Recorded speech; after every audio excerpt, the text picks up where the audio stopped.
그 결정을 바탕으로 자기가 판단해서 전인격적으로 판단해서 한 거다. 이런 자기 결정권을 인정하고 있습니다. 근데 이 백신 패스가 물론 의무적으로 무조건 맞으라 한건 미국처럼 그런 건 아니고요. 이분도 이분 직분이고. 근데 우리나라는 그래도 적어도 실질적으로는 강압적인 증이 있었다고 생각합니다. 그러니까 그게 이제 다중이 시설 보는데 피수시설, 생활 피수시설 때문에 제한이 있었고요. 또 한편으로 이제 약간 이게 정부가 이제 백신을 인정하면서 부작용 같은 것들은 과학제한 이런 식으로 하면서 떴고 여기 위반이 퍼지면서 백신 미접종자를 사회적으로 고립시키는 분위기가 있었다. 그러면서 학생과 차별성이 있었다 생각됩니다. 그리고 또 같은 선상에서 자기결정권의 전제는 알 권리에서 이제 감염병의 예방과 부작용에 대해서 충분한 정보 제공이 있어야 되고 그걸 바탕으로 물론 이제 초기에 만들어졌기 때문에 만든 지 얼마 안 되기 때문에 어느 정도 위험성이 있는 건지는 모를 수도 있습니다만 그런 상태라고 알렸어야 되는 거죠. 일본 같은 경우에는 이제 수가 거친 입증 분석인데 백신 접종 강제가 아니고 각자가 운동한 판단할 수 있도록 국가가 정확한 정보를 제공한 다음에 이제 아까 말씀드린 것처럼 접종 동의안 실천을 했고요. 근데 우리 방역 당국은 일본에 비해서 좀 소홀했던 거 아니었습니다. 백신의 필요성과 허용을 적극적으로 했지만 안전성이나 위험성 부분에 대해서 좀 소극적으로 했다. 그런 것으로 보입니다. 그리고 가짜 뉴스 문제도 문제가 있는데 당시 분위기가 이제 총리 이런 일부분을 총리 경찰청에서 백신 가짜 뉴스에 대한 공정 대응을 경고한다 이렇게 그런 거가 됐고 실제 언론이나 페이스북, 유튜브, SNS 기업들 같은 경우는 가짜 뉴스라고 나뉘어 써가지고 이제 정확한 수사를 했습니다. 그래서 백신이 이런 부분들이 이제 백신 안전성에 대한 합리적 공론을 항의를 한 거 아닌가 싶고요. 또 개인의 전인격적 자기결정을 정보를 제한시키면서 전인격적인 자기결정을 의사를 내보고 싶었다 그런 생각입니다. 아울러서 이제 그 정부가 이제 미국 같은 경우는 정부가 저커버그 페이스북 CEO가 정부가 이제 미국 정부가 개입했다고 인정한 거고요. 우리나라 같은 경우에도 정확히는 알 수는 없습니다만 이제 정부가 지침을 줬다는 얘기가 있긴 하더라고요. 어쨌든 그런 것들이 이제 SNS 기업이 국가 검열을 당했다는 문제가 생기고 만약에 미국 기업에서 그 미국 정부의 요구에 따라서 페이스북이 제안한 거라면 이거 그래서 우리나라에서 검열을 하려면 주권 침해 문제가 필요할 수 있다 생각합니다. 아울러 이제 백신 테스트가 이제 공산파들이 이제 오늘 시설을 이용했을 때 이제 백신 접종 여부를 알려주는 것 때문에 그런 부분에서 이제 건강에 관한 정보에 해당, 국가인권에서 건강에 관한 정보에 해당해서 민감정보다 이렇게 판단했고요. 이런 부분에서 볼 때 이제 타인에게 이런 백신 접종 여부를 공개하도록 하는 것은 프라이버시나 침해가 있는 것 같습니다.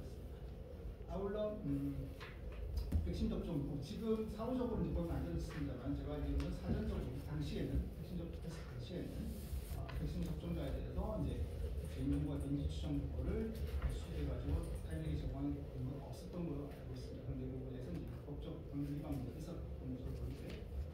그리고 이제 그 동의를 물론 이제 동의를 한 분들이 백신을 맞은 분들은 동의를 위해서 이용했습니다만 과연 이런 강압적 분위기 대상한 게 자발적 동의가 맞냐 이런 문제들이 있을 수 있을 것 같습니다.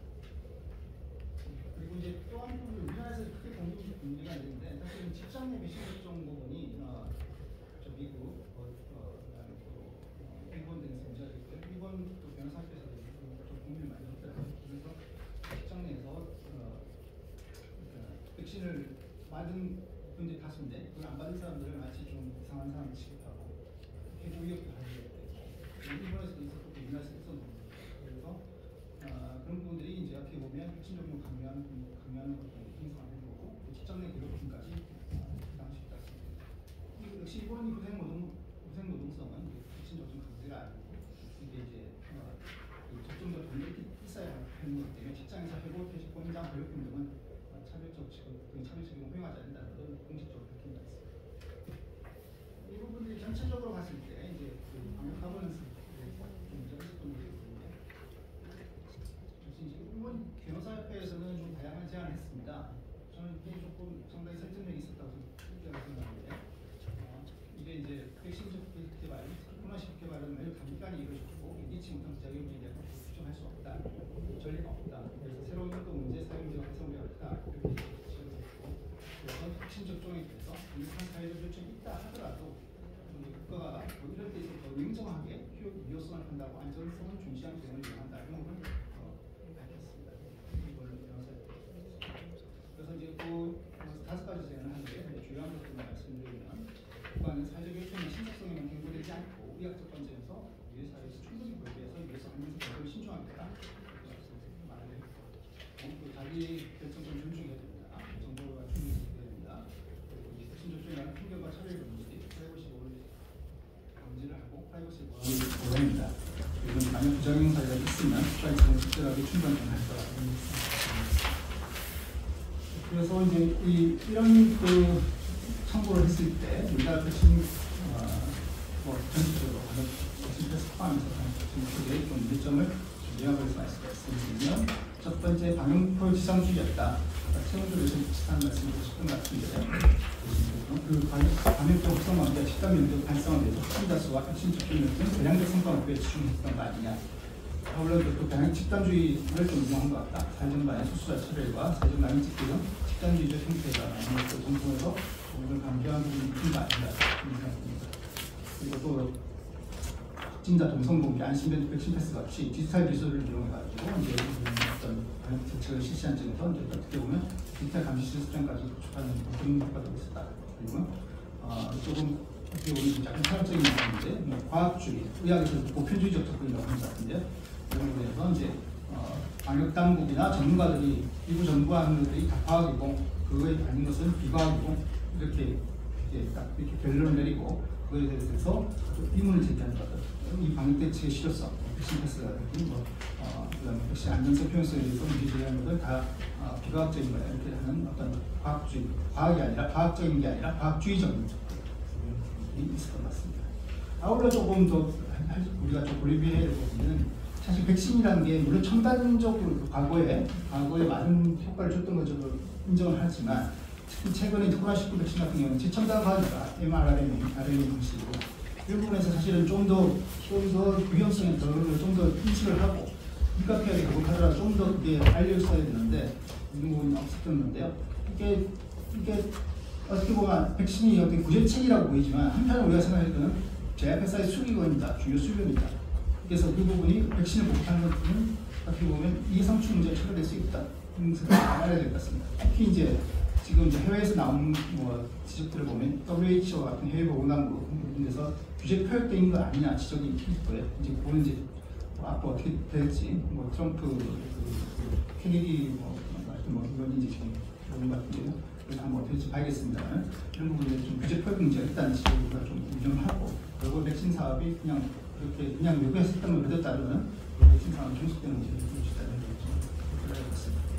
그래서 결론적으로는 이제 박영석께서 말한 것 첫 번째 개인의 자기 개인적인 존중해야 된다. 이런 부분에서 개인의 어떤 신체적 생명적 위험 처리하는 부분은 전격적 판단을 존중해야 된다고 생각하고요.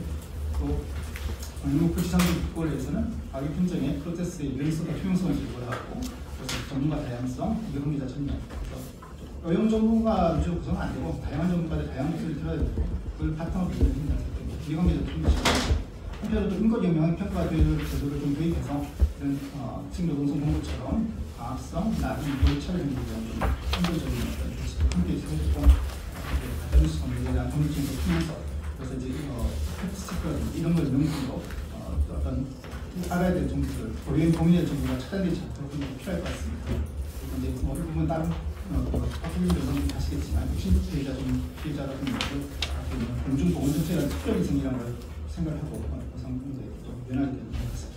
감사합니다. 네, 엄청난 정보의 양이 쏟아지고 있는데요.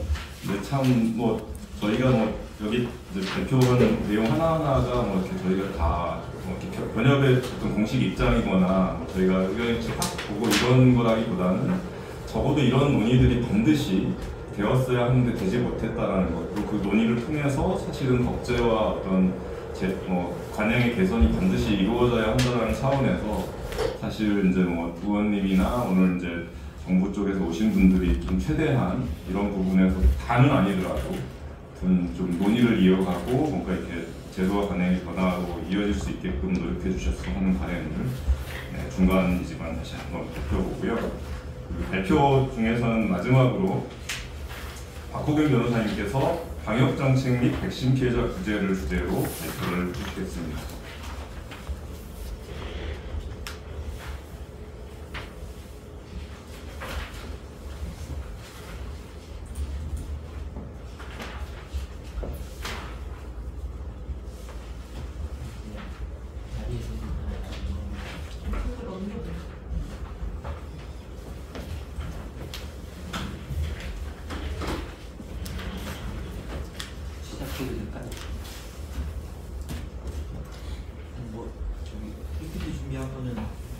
너무 가독성이 떨어지는 것 같고요.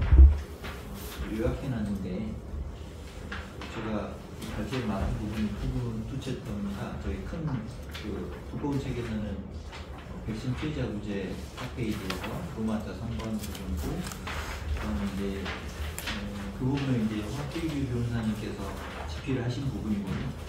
그다음에 제가 다른 백경희 교수님하고 공동 집필한 부분은 이제 마지막 챕터 이제 11이네요. 코로나19와 방역정책, 기술체계 정책평가 이 부분인데 그 부분을 소감 있게 해보겠습니다.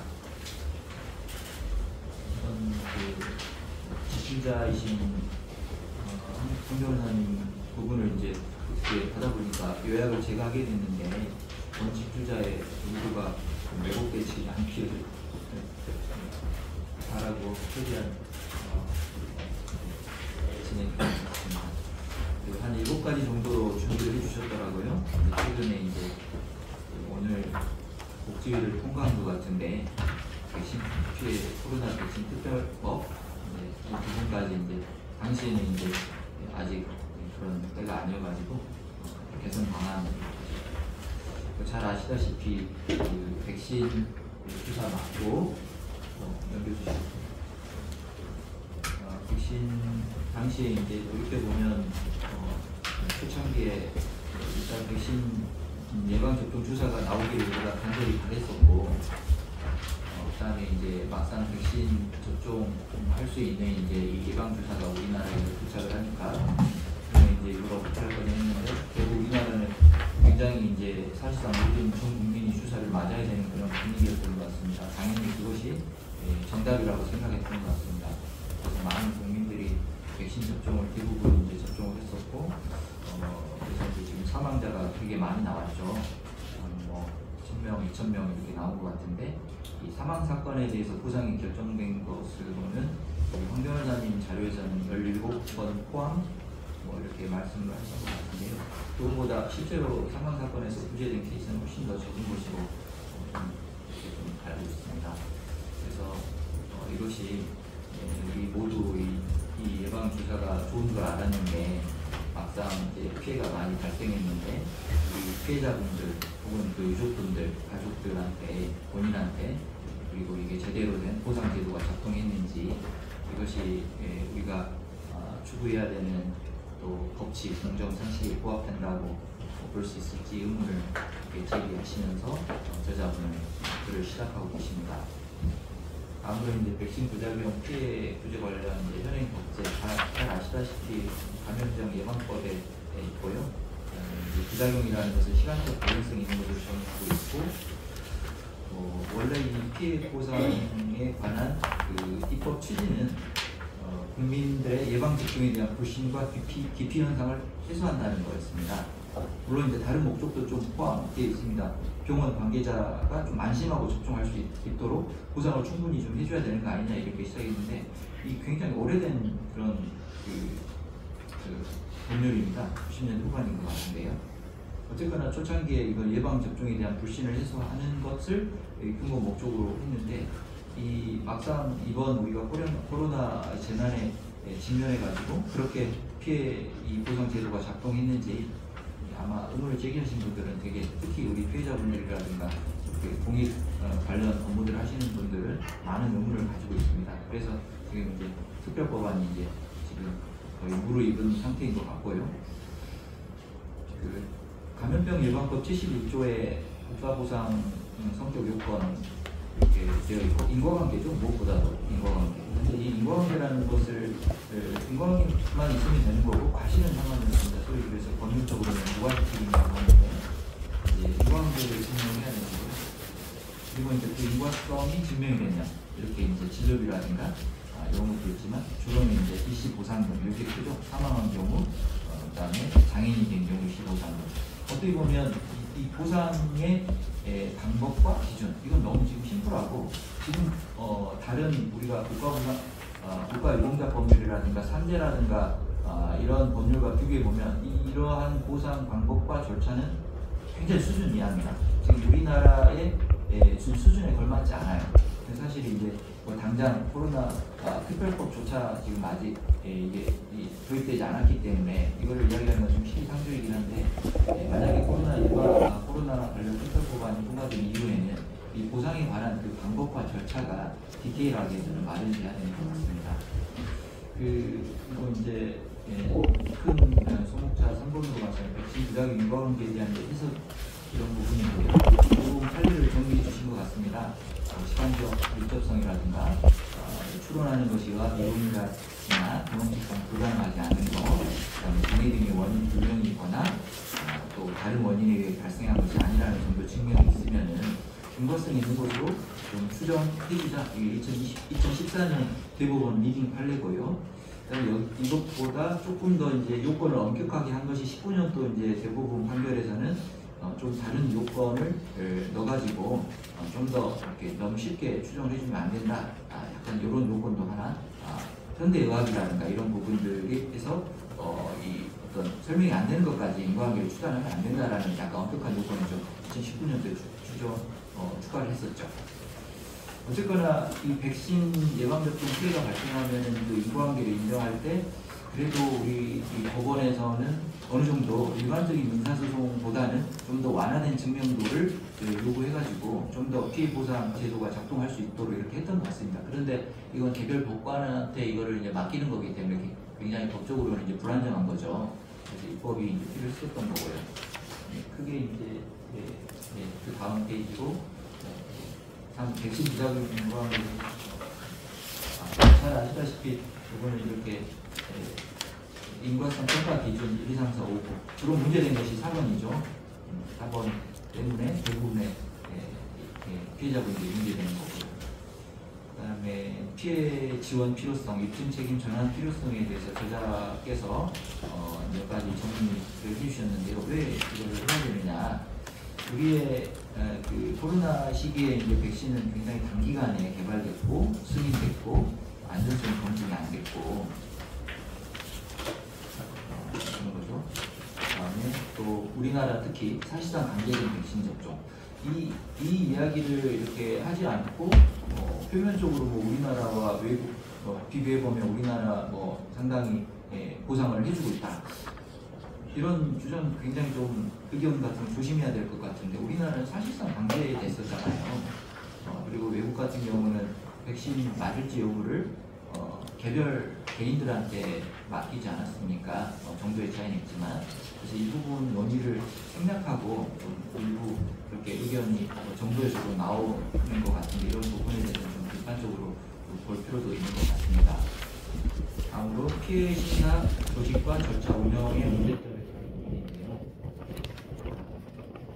현행 감염병 예방법에서 아무래도 의료인 위주로 또 의학 분야 종사자들로 주로 이렇게 전문위원회 위원들이 구성이 되어 있는데요.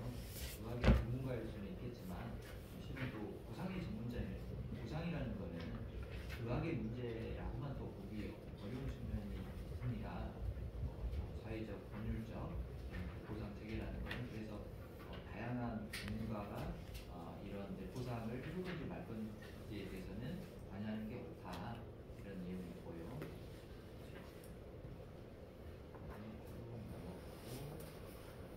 심의 절차에서 피해자의 정보 접근권, 참여권 이 부분 마지막 부분 보시면 우리나라는 이 부분이 되게 좀 부족했던 것 같아요. 거의 이게 피해자가 보상 신청하면은 어떻게 진행되는지 굉장히 그 정보를 얻기가 너무 어려운 것 같습니다. 사실상 마지막에 4-1이다, 4-2다, 5에 해당된다. 그리고 거기다가 이제 어떤 케이스에서는 부인의 이름까지도 틀려서 통보되는 경우들이 이런 경우는 굉장히 우리 소비자들한테 엄청난 상처와 어려움을 주는 그런 부분이죠. 그래서 결과뿐만이 아니라 그 과정에서 상당히 피해자가 주체로 참여할 수 있는 이런 부분이 필요하다. 그래서 이런 이유들로 또 보완이 필요하다. 보상 제도가 개선이 돼야 된다. 이렇게 해주셨습니다. 아마 제 기억으로 이런 이제 절차적인 보장은 프랑스가 상대적으로 좀 더 잘 돼 있었던 것으로 문헌을 접했던 기억이 나고요. 그다음에 6번입니다. 소목사 21대 국회에서 그때 22년 아마 대선 직전에 뭐 여당 야당 다 모여서 대한 변협에서 같이 심포지엄을 했었던 것 같은데요. 그 당시에 존경하는 김윤 의원님께서도 토론 해주시고 오셨던 기억이 나는데요. 당시에 이제 제출됐던 법안들이 입증책임 전환 혹은 완화와 관련된 법안들이 많았고, 또 진료비 지원 또는 보상금을 규정하는 이런 법안들도 있었고, 그다음에 이제 관련 위원회 구성 및 절차, 의료계 중심의 구성을 좀 지향하자, 그리고 적법 절차를 좀 보장하자, 이의 절차라든가 이유 제시 같은 이런 부분들을 명문으로 규정하자, 이런 법안들도 있었던 것 같습니다. 이제 마지막으로 이제 지금 코로나 백신 폐부제 현황의 법규 개선 방안으로 이제 오늘 이제 TV를 통과를 했다고 그러니까 이제 좀 이제 봐야 되겠는데요.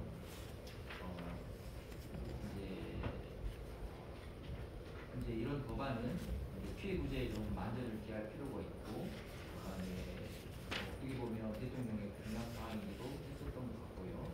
핵심적인 전환하는 것, 그다음에 또 규범적 사회정책적 판단, 별풍한 피해 보상, 이런 측면에서 인과와 민정을 너무 엄격하게 보는 거는 우리가 뭐 실험을 해가지고 하는 건 아니잖아요.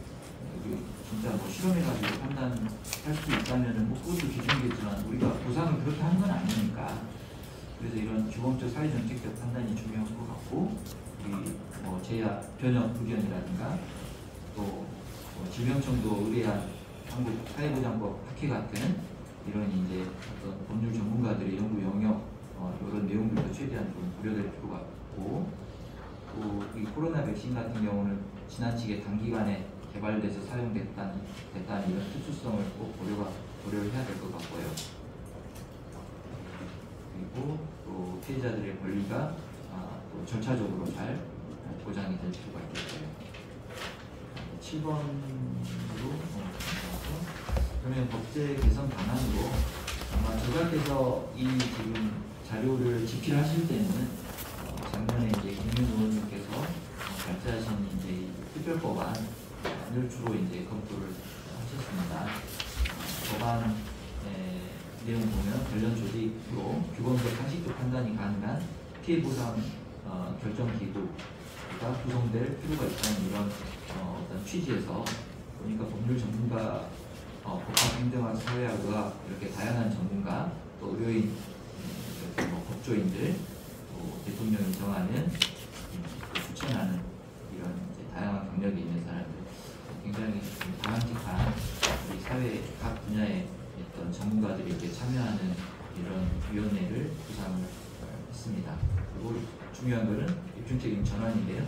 사실상 대부분 판례를 사실상 거의 그대로 도입을 했습니다. 최종안으로 어떻게 정리가 됐는지 지금 굉장히 좀 근질근질하고 궁금하고 빨리 확인하고 싶은데 어느 정도로 지금 이게 됐는지 가장 관심이 많았던 부분인데, 이 정도는 이제 대부분 판례를 도입한 것인데, 사실 이제 제 개인적으로는 걱정이 있었습니다. 그러나 대외적으로 의견을 이제 밝히지 않았었는데, 이거는 이제 실제 소송 과정에서 가령 이제 이렇게 질병 등이 원인 불명이거나 예방 접종이 아닌 다른 원인에 의해 발생한 것이 아닐 것을 요거까지 포함해가지고 한 3가지 정도를 간접 사실을 증명하면 이제 인과관계를 추정해 준다는 것인데, 그러면 이 1, 2, 3 중에서 1, 2 정도는 증명할 수가 있는데요. 3호 같은 경우는 사실 원인 불명이라는 것을 증명한다는 거, 예방접종이 아닌 다른 원인에 의해 발생한 것이 아니라는 것을 증명한다는 것은 실은 소송법적으로 굉장히 어려워요. 실제 소송 실무상으로. 그래서 저는 제 개인적으로 이 부분이 굉장히 조심스럽고 염려스럽고, 만약에 통과된 다음에 정작 법원에서 피해 구제가 되는데 어느 정도 지금 우리가 도움이 될지 개인적으로 걱정이 많습니다. 최종안이 어떻게 됐을지. 이 정도도 도입하는 것을 부담스러워하기 때문에 사실 저는 제 개인적으로 좀 약간 좀 침묵하고 있었던 그런 면이 있었습니다. 이건 사견이고요. 네. 대해서 내가고 그다음에 또 보상 외 법적 근거 마련으로 백신 필수성 고려해서 보상 범위 확대가 필요하다. 설사 이러한 게 일정이 이루어지지 못한 경우에도 이렇게 이게 또 보상할 수 있겠죠. 국가의 보상이라는 것은 재원이 허락한다면은 허용한다면은 해주는 것이 또 우리 국민을 보호하는 그런 의무가 있다는 점에서 타당할 것 같고요. 여기까지 발제자분께서 해주신 거고요. 그 마지막 인권관계 추정 이 부분은 제가 받은 자료 중에서 한 건데 김윤 의원님만, 그다음에 김미애 의원님만, 강전 의원님만, 기병정 이렇게 물론 다른 부분에 대해서 서로 의견이 이렇게 다른 부분이 있었는데요. 조금씩 다른데 어쨌거나 크게 김윤 의원님과 김미애 의원님만 정책임을 전환하는 이런 부분에 대해서 상당 부분 좀 가치가 일치하는 측면이 있었던 것 같고요. 역학적 상관관계 이 부분이 어떻게 최종적으로 됐는지 걱정이 많습니다. 이 부분은 의원님께서 좀 이따가 설명해 주실 것으로 이렇게 보고요. 피해 보상 부분은 이제 제가 집필한 부분은 아닌데 이 정도로 말씀을 마치기로 하고 혹시 직접 집필하신 황 변호사님께서 혹시 첨언해 주실 부분이 있으시면 그러면 이제 없으시면 제가 집필했던 부분마저 계속 하겠습니다. 방역 정책과 관련 개선 방향 부분입니다. 역사로는 보면 일단 방역 정책 경과에 대해서는 제가 특별히 드릴 말씀은 없을 것 같고요. 그다음에 이제 우리나라 감염병 위기 및 관리 체계, 우리가 이제 감염병 예방법 외에도 재난안전기본법에서 감염병을 사회재난으로 이렇게 규정하고 있고요.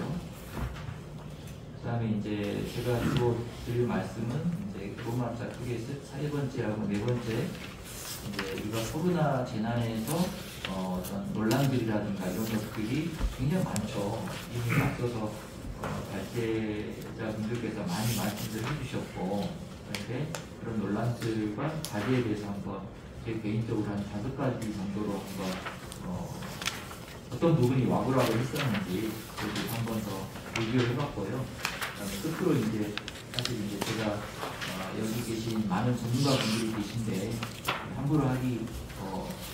함부로 말씀드리기 어려운 부분인데 코로나 재난을 겪으면서 그리고 이제 앞으로 또 이제 유사한 재난을 분명히 이제 조만간에 또 접하게 될 텐데 우리가 그때를 대비해서 어떤 부분을 좀 개선하고 준비하고 있어야 되는지, 어떤 부분을 유비무환의 자세로 준비해야 되는지 이런 부분에 대해서 생각해 봤습니다.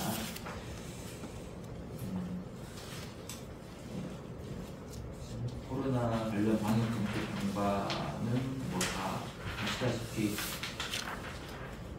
우한에서부터 시작해서 난리가 나서 그리고 이제 확진자가 누적 확진자 수가 엄청나게 늘었고 2023년에는 WHO에서 공중보건 위기를 해제했고 우리나라도 그런 거를 상황을 감안해가지고 또 단계로 하향 조정하고 그리고 한편 이제 백신 중에 이제 소위 이제 아재 백신 이 백신은 말도 많고 군인이라든가 경찰들 이런 분들한테 초기에 이제 강제적으로 접종이 됐었는데 결국은 이제 또 이게 이제 사용이 안 되는 이제 또 그런 백신이었고요. 감염병 위기 관리 체계에서 아까 말씀드린 것처럼 재난안전법에서 이렇게 감염병을 사회재난으로 규정하고 있고요. 그다음에 감염병 예방에 관한 법률에서는 이 감염병이라는 사회재난에 대해서 위기 관리를 위해서 실장에서 감염 전파를 좀 차단하기 위해서 여러 규정들을 이렇게 두고 있습니다. 이거는 백경희 교수님께서 정리해 주신 부분이고요. 큰 로마자 3번으로 가서 코로나 재난에서 드러난 논란들 그리고 과제. 이제 표현이 그렇습니다. 이제 봉쇄 전략, 완화 전략 이 부분은 우리 이제 이덕기 교수님께서 쓰신 그런 단어이고 일반화된 학술적인 용어인지는 그 부분까지는 좀 조심히 보고요. 이제 이 단어에 대해서 표현에 대해서 제가 그 자료집에도 있고 우리 요약 자료집에 있는데 각주 6번에 보면 통제 완화 신중그룹 그러니까 공세 전략을 통제 완화 신중그룹 그리고 완화 전략을 통제 완화 선호그룹이라는 이런 한 학술적인 이런 또 용어를 쓰시더라고요. 굉장히 근데 이제 저는 공세 전략 완화 전략이 좀 뭔가 어감상 편한 것 같습니다. 그 용어를 좀 쓰고요. 결국 이제 제가 이렇게 돌이켜 보면은 결국은 감염병이 이렇게 유행을 하면은 아무래도 초반에는 전파를 차단해야 되니까 당연히 봉쇄 전략을 생각을 할 것이고, 그런데 이제 봉쇄가 안 되면은 어쨌거나 그때는 이제 같이 이 감염병 이 원인체 병원체하고 같이 생존할 수밖에 없지 않겠습니까? 그래서 이제 결국은 이제 완화 전략으로 갈 가능성이 많고, 그런데 이제 뭐 이탈리아처럼 완화 전략을 좀 섣부르게 이렇게 쓰다 보면은 또 굉장히 의료 체계에 큰 부담이 발생할 수도 있는 것 같고요.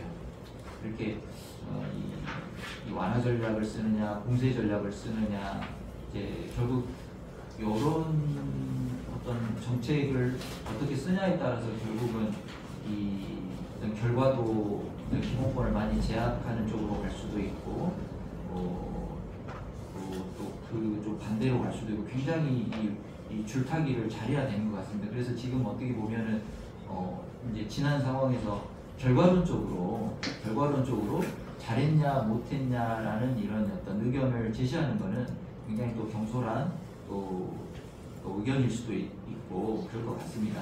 분명히 제가 또 그렇게 말씀을 드리고요. 그런데 그래도 우리가 좀 더 잘할 수 없었을까?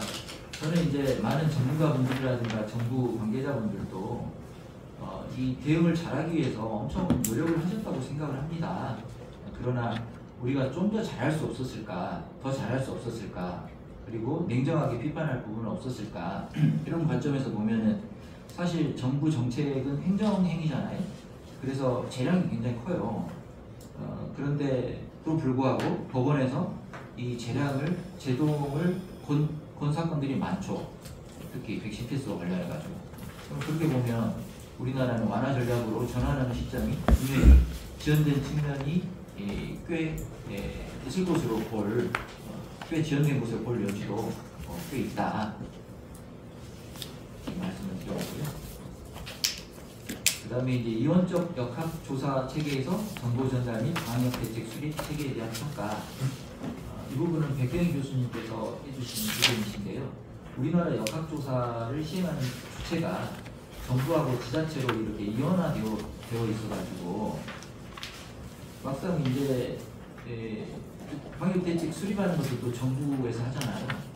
그러다 보니까 이제 아무래도 또 정보 전달 과정에서 오류가 개입할 수도 있고 또 시각차가 있을 수도 있어서 이런 부분이 좀 단점이라고 지적을 하십니다. 그래서 개선이 앞으로 된다면은 역학조사 단계에서부터 방역 대책에 이르기까지 정부하고 긴밀한 협조를 하고 또 유기적으로 대응을 할 수 있도록 제도적으로 좀 이 부분을 좀 개선해야 되지 않을까 이렇게 의견을 주셨습니다. 그리고 이제 코로나 재난에서 또 과제로서 감염의 특성, 백신 안정성에 대한 평가. 감염 특성 요구에 대해서 굉장히 뭐 이제 돌이켜 보면 초창기에는 독성이 굉장히 높은 것으로 이렇게 이해를 했었지만 나중에 보면 독성이 과연 그렇게 높은 거냐 이런 비판도 많았던 것 같고, 그렇게 보면 이제 나중에는 독성은 낮고 전파력은 매우 높은 이런 병원체였다. 그런데 이렇게 잡기 어려운 병원체고 독성도 그다지 높지 않은 이런 변이 바이러스 쪽으로 변해가고 있는데 우리가 계속 봉쇄 전략을 K 방역을 붙들고 있어야 될 그런 필요가 있나 하는 이런 비판적 의견이 있습니다. 물론 이제 사후적으로 이렇게 이야기하기는 어렵지만은 굉장히 우리가 한번 잘 새겨들 만한 그런 의견인 것 같고요. 그리고 이제 이런 병원체의 위험성, 코로나 바이러스 위험성을 굉장히 좀 언론에서 그리고 정부에서도 좀 강조하지 않았나 지금 뭐 그런 생각이 들고요. 그리고 이제 백신 안전성에 대해서는 정부는 굉장히 안전성을 좀 강조하셨던 것 같고, 근데 이것은 우리가 백신을 이렇게 짧게 출시를 해가지고 우리가 백신 접종을 했는데 안전하다고 하는 거는 굉장히 저는 말이 안 된다고 생각됩니다. 그럼에도 불구하고 우리나라에서 방역 테스트를 통해서 백신 접종을 사실상 강제했다는 거, 이 부분은 백신 피해 구제 제도를 훨씬 더 조금 탄력적으로 그리고 보상제도를 확대해야 된다는 그런 논의하고 당연히 연결이 될 수 있을 것 같습니다.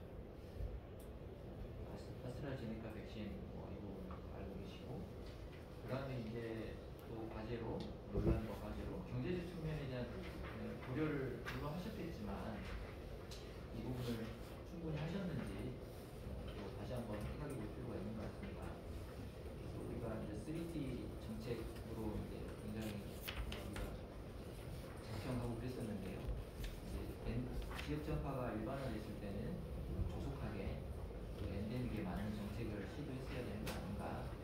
사회적 거리두기 같은 방역 정책을 너무 오랫동안 우리가 그렇게 불도 높게 유지한 거 아닌가 생각해 볼 필요가 있을 것 같고요. 그 다음에 냉정하게 코로나19 기간에 이제 사망자가 그러니까 이제 3년 반 이상 그 기간에 보면 사망자 수가 연평균으로 환산하면 이제 1만 명 정도인데요. 2023년 자살 사망자 수가 13,900명이 넘습니다. 그리고 교통사고 사망자 수가 2,500명, 그다음에 산재 사망자 수가 2,000명 정도인데, 물론 이제 코로나19로 이렇게 사망한 거 그런 이제 치사율도 우리가 무섭게 당연히 받아들여야 되는 거긴 하지만 우리가 또 이런 다른 통계들까지 고려한다면은 좀 더 우리가 섬세하고 나은 정책을 펼 수 있지 않을까 생각합니다. 어쨌거나 우리 대다수 국민은 당시에 자살, 교통사고, 산재나 이런 거보다 코로나19의 위험성을 더 크게 인식한 거 아니었던가. 그리고 정부는 객관적 위험보다는 국민의 정서적 두려움을 해소하는 데 영향을 집중하지 않았나 하는 이런 좀 사후적인 고민은 필요할 것 같습니다. 그 당시에 자영업자, 소상공인 이런 경제적 위기에 대해서 우리가 얼마나 도움을 줬는지, 정책적으로 뒷받침을 해줬는지, 그리고 대규모 실직, 폐업, 그로 인해서 또 자살하는 사람들 이런 부분에 대해서 얼마나 우리가 주의를 기울였는지, 결국 이런 것들이 장기적으로 다양한 사회적 문제를 초래하고 양극화를 심화시키지 않겠습니까? 네. 그리고 이제 또 논란과 과제로 기본권 제약에 대한 우려가 부족했다. 이 부분에 대해서 앞에서 너무나 많이 말씀해 주셨죠. 가령 학습권, 등교 제한.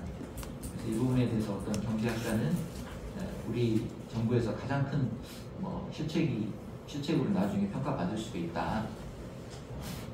우리나라에서 학교 못 가고 이런 부분. 종교 자유. 사실 당시에 제 개인적으로도 초창기에 기도 정도는 나중에 해도 되지 않을까? 집에서 해도 되지 않을까? 그런 생각을 했었던 것 같아요, 초창기에. 근데 이제 지금 최근에 이제 전원합의체 판결 이렇게 다수견과 반대 의견 이렇게 비교해 보면 또 생각이 좀 또 달라지더라고요. 비록 이제 우리가 이제 반대 의견이 이제 집합금지 처분, 종교 행사에 대해서 집합금지 처분이 위법한 것으로 최종적으로 판단하지는 않았지만은 이제 반대 의견이 지적하는 것처럼 당시에 코로나19가 급격히 확산되고 있다는 이런 상황, 이런 긴급성에 초점을 맞춰가지고 공세 전략을 과도하게 이제 시행하다가 어떤 종교 행사 자유에 대해서 지나치게 좀 제약했던 거 아닌가, 이런 부분도 한번 거슬러서 생각해 볼 필요가 있는 것 같습니다. 직업의 자유 부분도 제약이 있었고요. 여러 가지 기본권 제약이 있었죠. 끝으로 이제 개선 방향에 대해서 제가 좀 이렇게 외람되게 또 좀 말씀을 드리겠습니다. 크게 이제 한 3가지 정도로 카테고리화 해봤는데요. 아주 정치하지는 못하는데요. 첫 번째로 다양한 전문가로 구성된 중립적 위원회를 좀 법제화할 필요가 있겠다. 그리고 감염병에 맞는 대응 전략을 수립할 필요가 있겠다. 이제 조사해 보면은 당시에 뭐 범대위, 뭐 생활방역위원회, 일상회복위원회, 국가감염병 위기 대응 자문위원회, 아마 실제로 위원으로 활동하셨던 분들도 기억을 하기가 어려울 것 같아요. 제 생각에는. 물론 이제 일상회복이 정도는 이제 코로나와 이제 공존하는 이런 이제 방역 전략 수정이 모색되기도 했지만, 우리나라는 그때까지도 어떤 건강 피해를 최소화하는데 좀 초점을 맞추었던 거 아닌가. 이제 외국에 대해서 다 조사는 못 해봤지만, 외국에서는 정치적 이념보다는 뭐 이렇게 사회과학적 증거에 기반한 정책 결정하는 것을 좀 보편적으로 받아들이고 있다고 합니다. 근데 우리나라는 근거 기반 정책보다는 비난을 회피하는데 어떤 근거를 준 거 아닌가 하는 이런 비판적 의견이 있고요. 그리고 이제 그래서 향후에 어떤 이런 위원회를 좀 법제화를 해가지고 정권에 따라서 이런저런 위원회를 좀 만드는 것은 너무 중구난방인 것 같아서 좀 법제화 해가지고 좀 체계적으로 전문성, 중립성, 투명성 담보할 수 있는 이런 위원회를 좀 만들면 좋겠습니다. 그래서 반드시 의학 전문가뿐만이 아니라 사회, 경제, 법률, 인권 다양한 분야 전문가들로 구성되는 게 좀 맞을 것 같습니다. 그리고 두 번째로는 이제 감염병에 맞는 대응 전략 수립하고 의료 체계 수용 가능성 제고할 필요가 있겠다. 당연히 이제 사회 경제적 영향까지 고려를 해야 되는 것 같고요. 당연히 건강이 중요하지만 우리가 건강도 중요하지만 결국은 건강한 다음에는 당연히 우리가 사회 경제적으로 살아가야 되는 거잖아요. 그래서 당연히 그 부분을 초창기부터 고려해가지고 봉쇄 전략, 완화 전략을 적시에 활용할 필요가 있다. 근데 이제 결국 이제 완화 전략 하면 좋은데 문제는 이제 의료 체계가 과부하될 수 있으니까 우리가 공공 의료를 좀 탄탄하게 좀 우리가 준비를 해야 된다. 그래서 적어도 OECD 국가 평균 이상 정도는 목표로 해야 되는 거 아닌가, 이렇게 해서 짤막하게 한번 의견을 적어봤고요.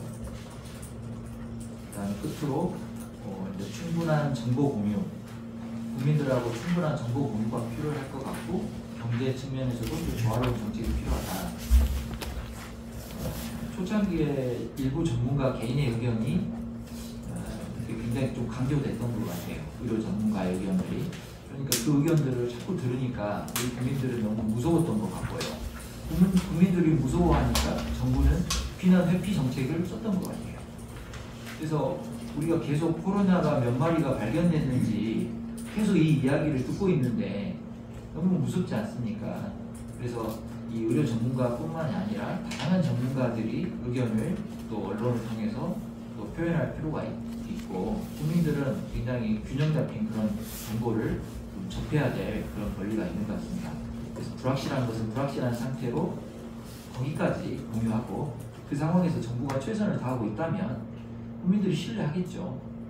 그래서 당장 국민들한테 설득력 있다고 해서 엄격하게 봉쇄 조치를 할 수 있겠지만, 당장 감염병 전파를 막을 수 있겠지만은 이미 이렇게 굉장히 바이러스 변이가 되고 엔데믹한 그런 상황에서 또 그것도 사실상 또 쉽지 않고요. 그리고 결국은 경제활동, 교육에 또 악영향 줄 수 있고, 장기적으로 그래서 우리가 이제 이런 상황에 또 직면한다면 결국은 우리가 그때 당시에 그 순간만 사는 것이 아니라 또 우리 미래 또 이렇게 우리 국민들이 같이 살아가야 되기 때문에 장기적으로 어떤 간에 국제적 경쟁력까지 감안하는 이렇게 좀 더 큰 시각이 필요하지 않을까, 이렇게 의견을 한번 정리해봤습니다. 정말 이렇게 전문가분들 계시는데 이렇게 제가 너무 함부로 이렇게 의견을 제시한 거 아닌가 하는 걱정도 많이 앞두고, 토론자분들께서 잘 지적해 주시지 않습니다. 이상입니다. 네, 감사합니다.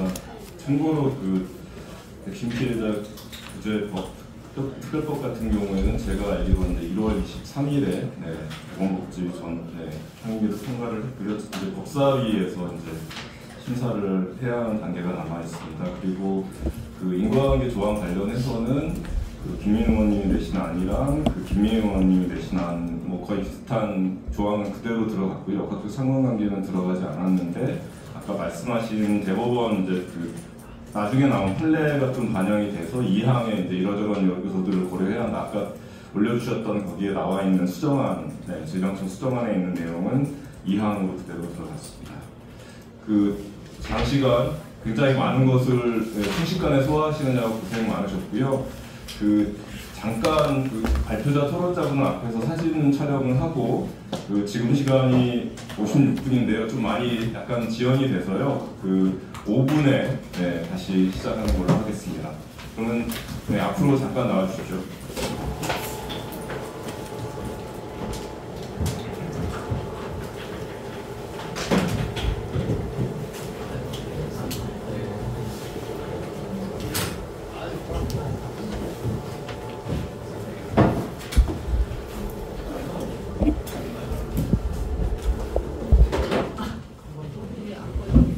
그 전원 끄면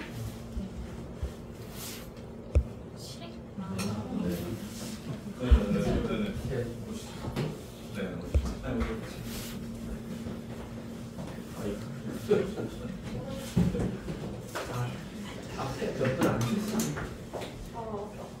이게 만약에 저희 서면 네, 그래서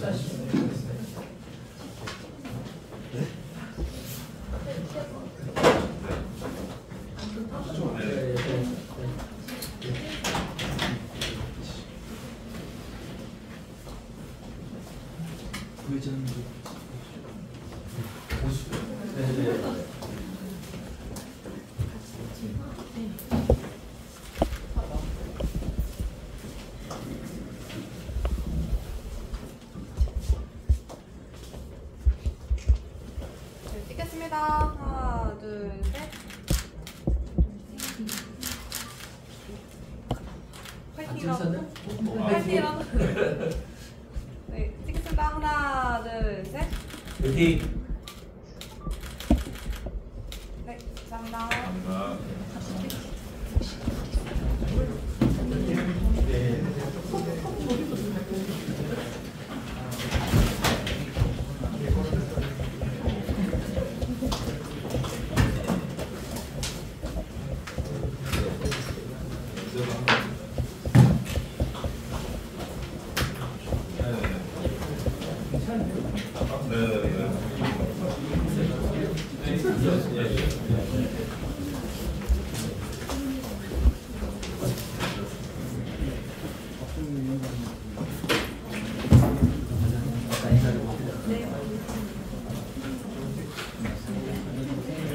이런 자료를 만들어주세요.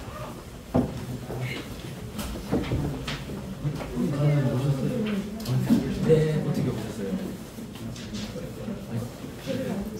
오셨으면 발전을 했습니다. 해제해야 될 일이 많네요.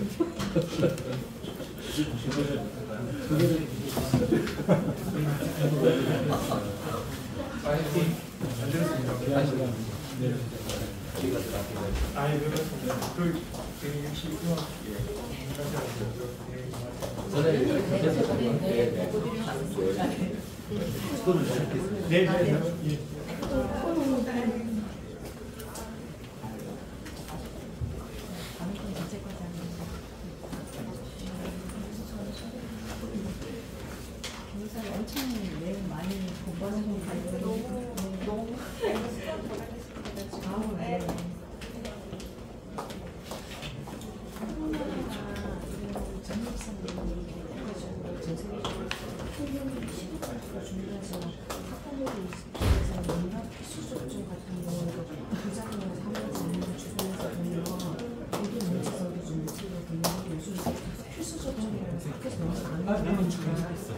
김영희 박사님이랑 그렇군요. 네, 반갑습니다. 네. 여기서 이렇게 교과학교 가요. 우리가 같은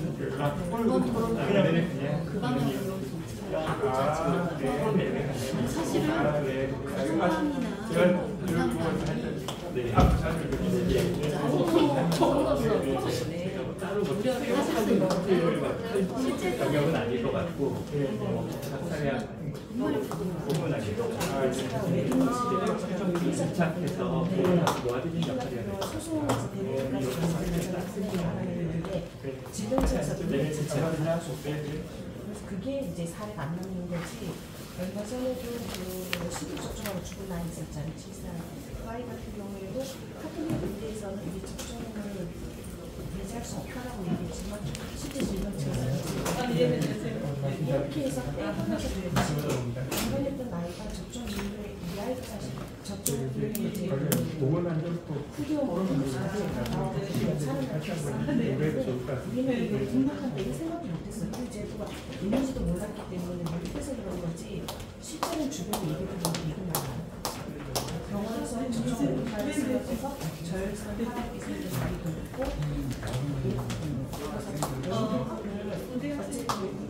복지부에서 사이트를 열어서 학교에서 등록은 안 열고 신고만 받아주고 그 생각을 했던 것도 저도 나오냐라는 걸 좀 느끼실 수 있을 거예요. 이건 미국 사기꾼 집단이라고